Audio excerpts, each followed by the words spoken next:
In the Reiner report, there is a new effort to protect same-sex marriage in California. The Supreme Court overturned Roe v. Wade, and some people are concerned marriage equality could be next. You may remember in 2008, California voters passed a ban on same-sex marriage. But keep in mind, a judge overruled it. The words, though, are still in the state's constitution. ABC 10's Morgan Reiner covers all things politics and is live in the newsroom tonight to explain. Chris, LGBTQ groups are talking about putting the measure back in front of voters to officially remove the language from the Constitution. It's a campaign they told me will take a lot of time and a lot of money.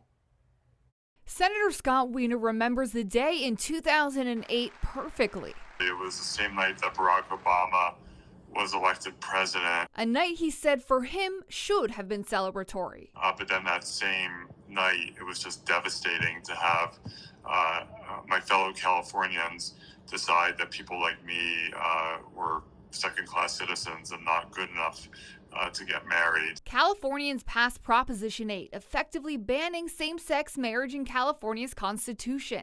And then in 2010, that proposition was ruled unconstitutional by a federal court, saying that it violated the Equal Protection Clause of the U.S. Constitution. And 5 years after that, the U.S. Supreme Court legalized same-sex marriage on a national level in Obergefell v. Hodges, also using the equal protection and due process clauses of the U.S. Constitution, a case Justice Clarence Thomas specifically said in his opinion on overturning Roe v. Wade that he would also like to revisit.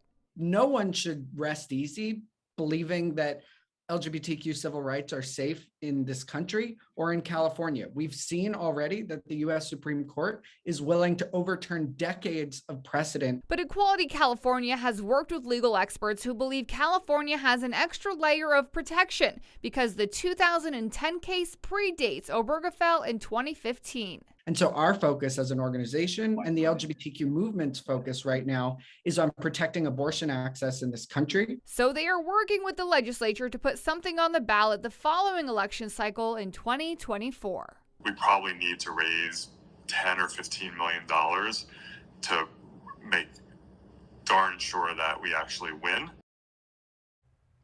An important note, no other Supreme Court justice signed on to officially agree with Clarence Thomas's opinion on revisiting cases like Obergefell.